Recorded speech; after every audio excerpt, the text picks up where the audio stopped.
Everyone, welcome back to Bios 3। So आज का topic बहुत इंटरेस्टिंग होने वाला है which is the female reproductive cycle. And I assure you कि इस वीडियो के एंड तक आपको ये टॉपिक बहुत अच्छे से समझ आ जाएगा। So let's start our topic. हमारा टॉपिक क्या है? The female reproductive cycle. अब ये जो फीमेल रिप्रोडक्टिव साइकिल है ये कब होती है, किस में होती है और कैसे होती है, हमें वो सब पढ़ना है। तो देखो, सबसे पहले आपको क्या याद रखना है, जब किसी भी फीमेल के रिप्रोडक्टिव ईयर्स स्टार्ट होते हैं, reproductive years that is after puberty, जब हार्मोनल चेंजेस होते हैं और गोनाड्स की बहुत आपकी डेवलपमेंट हो चुकी होती है, सेकेंडरी सेक्सुअल कैरेक्टर्स डेवलप करना स्टार्ट करते हैं। So during those reproductive years जो नॉन प्रेग्नेंट फीमेल्स होती हैं, अब हम ये तो नहीं बोल सकते ना कि प्रेग्नेंट फीमेल्स में मेंस्ट्रुअल साइकिल होती है, that doesn't happen. So in non pregnant females कुछ साइक्लिकल चेंजेस आते हैं। किसके अंदर आते हैं? Both in the ovaries and in the uterus, दोनों के अंदर। ठीक है, अब इस एक साइकिल में, हर साइकिल में जो कि कब होती है, हर महीने जो ये साइकिल होती है, इट इन्वॉल्व्स बोथ कि ओवरीज से आपका ओवम भी बन रहा है जिसको आप क्या कहते हो, oogenesis। ठीक है, प्लस आपका जो यूटरस है इसकी भी प्रिपरेशन की जा रही है। क्यों? ताकि ये एक फर्टिलाइज्ड ओवम को रिसीव कर सके। तो इसके लिए हमारे पास कुछ हॉर्मोन्स हैं जो कि सिक्रीट होते हैं, किससे? By hypothalamus and pituitary, right. तो यहाँ से जो हॉर्मोन्स रिलीज हो रहे हैं ये क्या करते हैं, यही आपके सारे मेन इवेंट्स को कंट्रोल करते हैं। So generally we have 2 kinds of cycle. एक आपके पास है ovarian cycle and the other one is your uterine cycle. तो जो हमारी मेंस्ट्रुअल साइकिल है वो 2 हॉर्मोन्स से रेगुलेट होती है जो कि एंटीरियर पिट्यूटरी से रिलीज हो रहे हैं, which is FSH and LH। और ये किसको देखते हैं? इस ओवेरियन साइकिल को मेंटेन करते हैं। Other 2 hormones are estrogen and progesterone. Now these 2 are regulating this uterine cycle.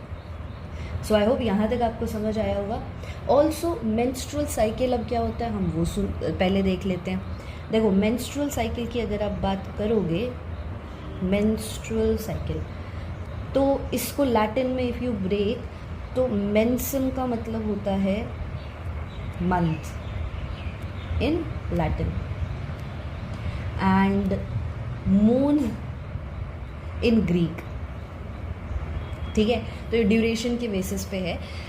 अब अगर आप मेंस्ट्रुअल साइकिल की डेफिनेशन को देखो तो यहाँ पर हो क्या रहा है, व्हाई इज दिस हैपनिंग?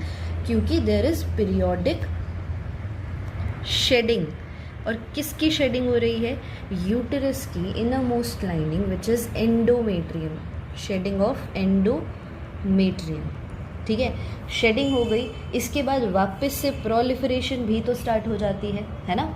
और फिर वापस से इम्प्लांटेशन के लिए यूट्रस प्रिपेयर्स इटसेल्फ। और अगर नहीं होती fertilisation, then again this shedding happens. तो नॉर्मल ड्यूरेशन की बात करो तो इट वुड बी 28 डेज और it can range between 21 to 35 days. Menstrual cycle देखने को किस में मिलेगी आपको? प्राइमेट्स में। प्राइमेट्स जैसे कि ह्यूमन, एप्स एंड मंकीज। जैसे डॉग है, बाकी कुछ ऑर्गेनिजम्स है, उनमें आपको इस्ट्रस साइकिल देखने को मिलती है, उसको भी हम पढ़ेंगे। यहाँ पर अब जो आपकी एंडोमेट्रियम शेड हो रही है उसकी भी एक लाइनिंग होती है, 2 पार्ट्स होते हैं जिसमें से 1 is going to get shed off, that is stratum functionalis. अभी इसको हम बहुत अच्छे से देखेंगे, ठीक है, जिसमें कि क्या है, आपकी ब्लड वेसल्स है।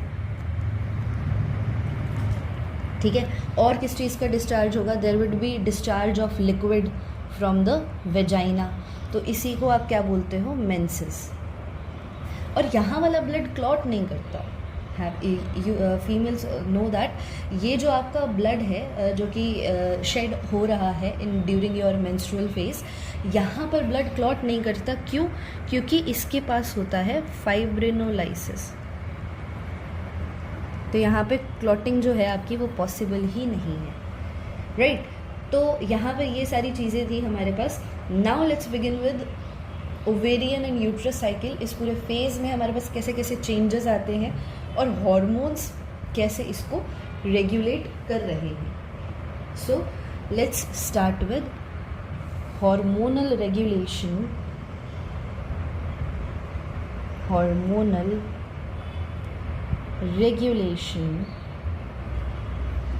of female reproductive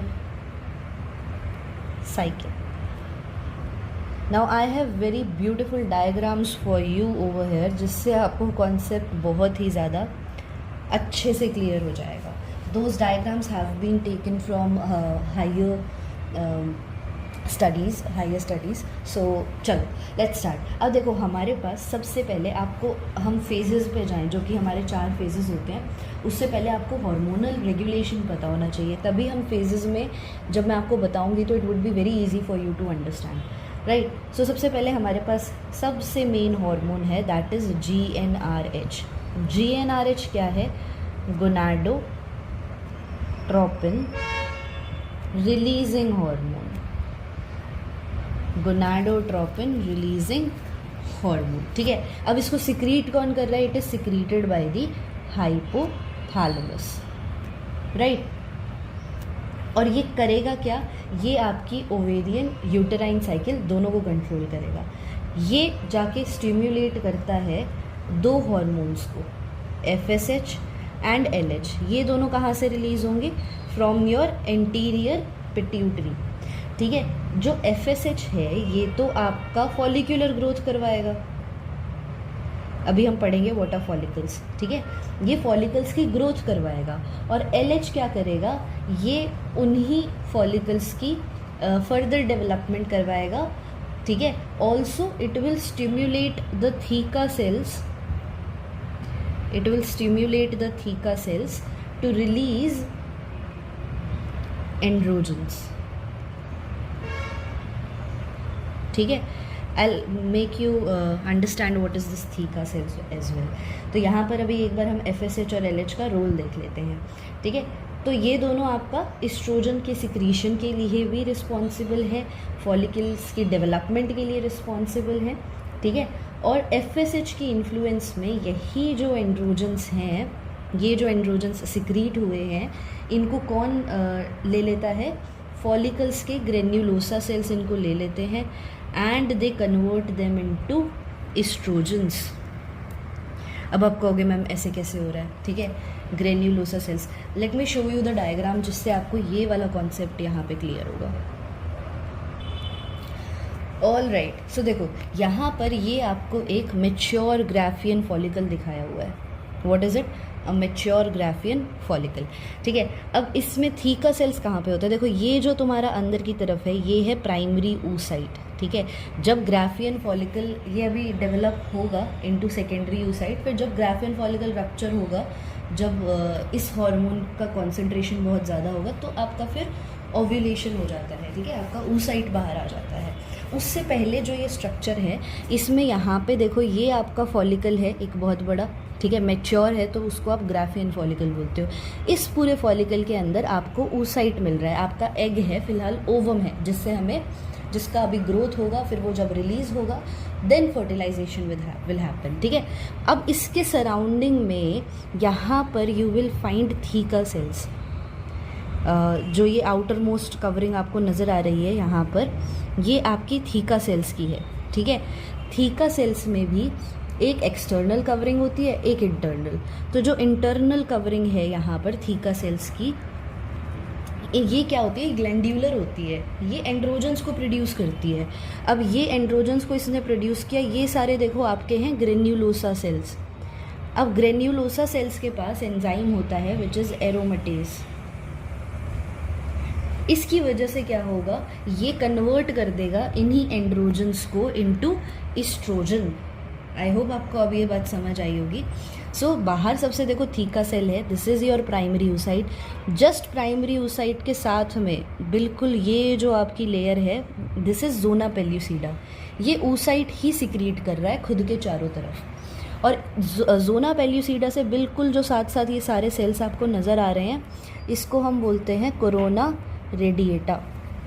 and this cavity, ये जो फ्लूइड है, this has been secreted by your granulosa cells. ठीक है, यही कैविटी बहुत सारे आपके सब्सटेंसेस को कंटेन करती है, जो कि फिर आपकी oocyte की डेवलपमेंट एंड ग्रोथ में हेल्प करता है। तो ये आपका एक फॉलिकल है। ठीक है, इस फॉलिकल, ये फॉलिकल देखो मैच्योर है, मतलब इससे पहले फॉलिकल रहा होगा। तो ये वैसे मैं इसके लिए एक अलग लेक्चर प्रिपेयर करूँगी, जिसमें हमारे पास सबसे पहले क्या होता है, प्राइमोर्डियल जर्म सेल्स। ठीक है, ये कन्वर्ट होते हैं आपके फिर प्राइमरी सेल्स में, या फिर फॉलिकल, प्राइमरी फॉलिकल। ठीक है, फिर ये ग्रो करके या डिवीजन करके आपका डिवाइड हो जाएगा, ये ग्रो करेगा and it will become secondary follicle, then tertiary follicle, and then this is your Graafian follicle. Follicle है क्या, एक बात बताओ, फॉलिकल हम बोल तो रहे हैं, बट व्हाट इज़ फॉलिकल? ये आपका फॉलिकल है और इसके अंदर फ्लूइड है कुछ, and it is housing your egg या फिर ओवम। फ़िलहाल इसी की डेवलपमेंट चल रही है और इसी से हमें मेन काम है, क्योंकि इसी के साथ स्पर्म जब फ्यूज़ करेगा तो योर फर्टिलाइजेशन विल हैपन। तो इसकी ग्रोथ, डेवलपमेंट और इन सब के लिए जो एग ओवम है वो हमारा फॉलिकल्स के अंदर है। ठीक है, तो दैट इज़ फॉलिकुलर डेवलपमेंट। यहाँ पर ये आपको समझ आ गया होगा FSH और LH का काम यहाँ पर क्या है। अब यहाँ पे मान लो ग्राफियन फॉलिकल ने अपना ये, फिर लास्ट में इसने सेकेंडरी oocyte को रिलीज़ कर दिया। ठीक है, अगर ये सेकेंडरी oocyte को रिलीज़ कर देता है तो पीछे के जो भी रेमिनेंट्स बचते हैं, that is your corpus luteum. वो क्या है आपका कॉर्पस ल्यूटियम। और ये फिर क्या सिक्रीट करता रहता है, progesterone, estrogen, relaxin and inhibin hormone. अब ऐसा नहीं है कि सिर्फ एक ही एस्ट्रोजन मिलता है, देयर आर 6 डिफरेंट एस्ट्रोजन्स जो कि आइसोलेट किए गए हैं from the plasma of human females. सोच रहे हो आप, 6 डिफरेंट एस्ट्रोजन्स, जिसमें कि सिर्फ 3 ही है जो कि ज़्यादा क्वांटिटीज़ में या सिग्निफिकेंट क्वांटिटीज़ में प्रेजेंट है, which is beta estradiol and estrone and estriol. अगर आप नॉन प्रेग्नेंट वुमेन की बात करोगे तो सबसे ज़्यादा जो एस्ट्रोजन उनमें मिलता है दैट इज़ बीटा ईस्ट्राडायोल। ठीक है, जो कि कोलेस्ट्रॉल से बनता है ओवरीज़ के अंदर। अब ये जो एस्ट्रोजन है ना, ये बहुत सारे इंपॉर्टेंट फंक्शंस को कंट्रोल करता है। तो यहाँ से देखो, इट विल गेट क्लियर। मान लो here we have estrogen and here we have progesterone. ठीक है, एस्ट्रोजन क्या करेगा, सबसे पहले तो ये फीमेल रिप्रोडक्टिव स्ट्रक्चर्स को डेवलप करवा रहा है। फीमेल रिप्रोडक्टिव स्ट्रक्चर्स, इन सबको ये डेवलप करवा रहा है, जितने भी सेकेंडरी सेक्स कैरेक्टरिस्टिक्स हैं, जो ब्रेस्ट है। ठीक है, अब सेकेंडरी सेक्स कैरेक्टर्स में क्या आता है कि ब्रेस्ट के ऊपर एडिपोज टिश्यू का डिस्ट्रीब्यूशन। ठीक है, मॉन्स प्यूबिस पे, हिप्स पे जो वॉइस पिच है, फिर आपका ब्रॉड पेल्विस, और किस तरीके से आपकी हेयर ग्रोथ का पैटर्न है आपकी हेड एंड बॉडी पे, वहाँ पे। Also what it makes is strong bones. ठीक है, तो ये इसमें भी हेल्प कर रहा है, प्रोटीन के एनाबॉलिज्म में हेल्प कर रहा है। एस्ट्रोजन क्या करता है, ब्लड कोलेस्ट्रॉल लेवल को कम करता है, ब्लड कोलेस्ट्रॉल लेवल को कम करता है। ठीक है, अब यही एक रीज़न है कि जो 50 से अंडर एज, जो 50 से नीचे एज की जो वुमेन्स है, उनको बहुत कम रिस्क रहता है कोरोनरी आर्टरी डिजीज़ होने का। ठीक है, क्यों? क्योंकि उनके पास एस्ट्रोजन हार्मोन है और एस्ट्रोजन इसको कम करवा रहा है। कोरोनरी आर्टरी डिजीज़ क्या है, जब यहाँ पर आपकी फ़ैट डिपोजिशन स्टार्ट हो जाती है और ब्लड फ्लो में फिर दिक्कत आती है। ठीक है, प्लस अगर एस्ट्रोजन है, ठीक है, तो वो इनहिबिट करता है आपका हाइपोथैलेमस से जो GnRH निकल रहा है। ठीक है, और LH FSH के, इसको भी वो इनहिबिट करता है अगर मॉडरेट लेवल्स हैं तो। फिर प्रोजेस्ट्रॉन क्या करेगा, प्रोजेस्ट्रॉन मेनली आपका सिक्रिएट हो रहा है कॉर्पस ल्यूटियम से। कॉर्पस ल्यूटियम क्या था, जब मेच्योर ग्राफियन फॉलिकल रप्चर होगा, बाहर सेकेंडरी oocyte रिलीज होगा, ठीक है, जो ये रेमिनेंट्स रह जाएंगे, पीछे क्या रह जाएगा, थीका सेल्स रह जाएंगे, ग्रेन्युलोसा सेल्स रह जाएंगे, इसी को आप बोलते हो कॉर्पस ल्यूटियम। अब ये प्रोजेस्ट्रॉन को रिलीज़ करता रहता है, ठीक है, तो मेनली इसी के साथ होता है।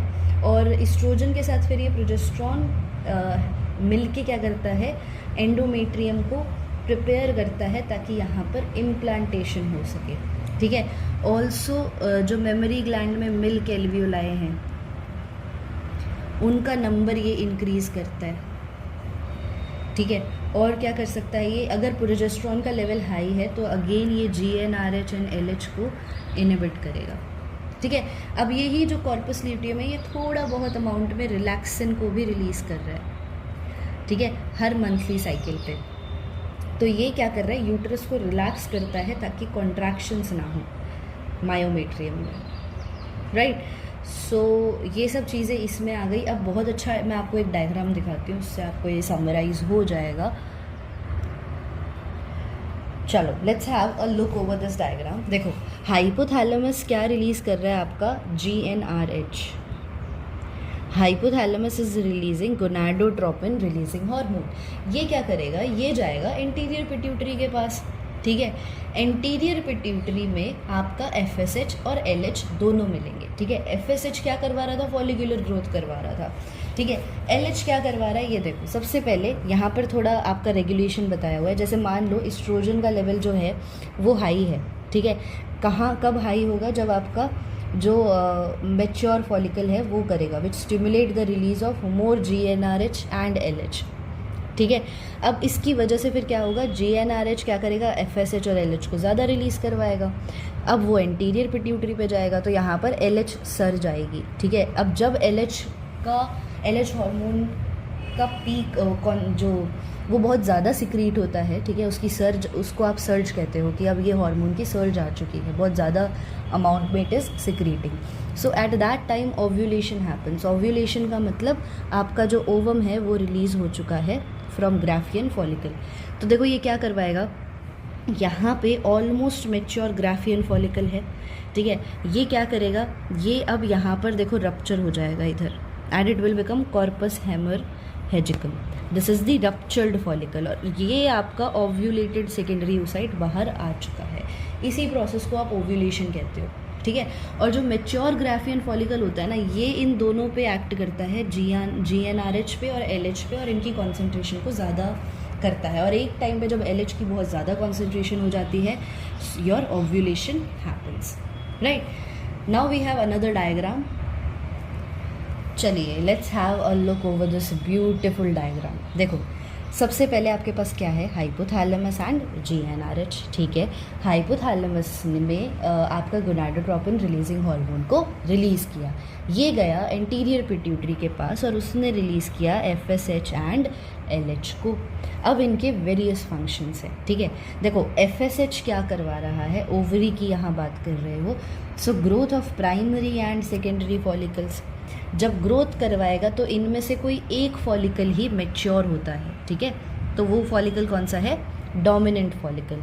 अब एक टाइम पे जब अभी हमने देखा, जब LH हार्मोन की जो मैच्योर फॉलिकल है वो इन दोनों को पॉजिटिव फीडबैक देगा जाके, और इनकी कॉन्सेंट्रेशन और ज़्यादा बढ़ेगी। जब LH की कॉन्सेंट्रेशन एक टाइम पे बहुत ज़्यादा बढ़ जाती है तो आपकी ओव्यूलेशन हो जाती है, ठीक है। और पीछे जो चीज़ yellow body, this is known as yellow body, ये जो आपकी रह जाती है, दिस इज़ कॉर्पस ल्यूटियम। ये कॉर्पस ल्यूटियम आपका फिर क्या रिलीज़ करवाता है, प्रोजेस्ट्रॉन एंड इस्ट्रोजन, ठीक है। लास्ट में the thing which remains this white body, this is the corpus albicans.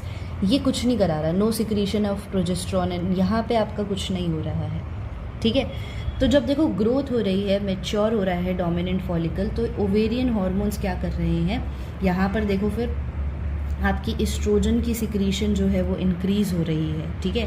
यहाँ पर जब आपका ओव्यूलेशन हुआ, कॉर्पस ल्यूटियम उसके बाद फिर बना, तो वो क्या कर रहा है, वो भी प्रोजेस्ट्रॉन इस्ट्रोजन को ज़्यादा करवा रहा है, ठीक है। तो यहाँ पर देखो पॉजिटिव फीडबैक जाता है यूटेरस पे स्टार्टिंग के टाइम पे, तो यहाँ पर देखो रिपेयर चल रहा है, प्रोलिफरेशन चल रहा है एंडोमेट्रियम का, तो वो देखो इस तरीके से it is growing, blood vessels की ग्रोथ चल रही है, ठीक है। So this is the phase जो अभी यहाँ पे दिखाया हुआ है। अब आगे चलोगे तो एंडोमेट्रियम को प्रिपेयर किया जा रहा है कि अब फर्टिलाइज्ड ओवम हमारे पास आ सकता है। तो यहाँ पर इस तरीके से लास्ट में अगर फर्टिलाइज्ड ओवम नहीं आता तो देखो कॉर्पस एल्बिकन्स में ये कन्वर्ट हो जाता है और कोई प्रोजेस्टेरॉन नहीं सिक्रीट हो रहा, कोई एस्ट्रोजन नहीं हो रहा। अब एंडोमेट्रियम को मेंटेन करने के लिए वी हैव नथिंग। सो यहाँ पर आपकी फिर मेंस्ट्रुएशन आ जाती है।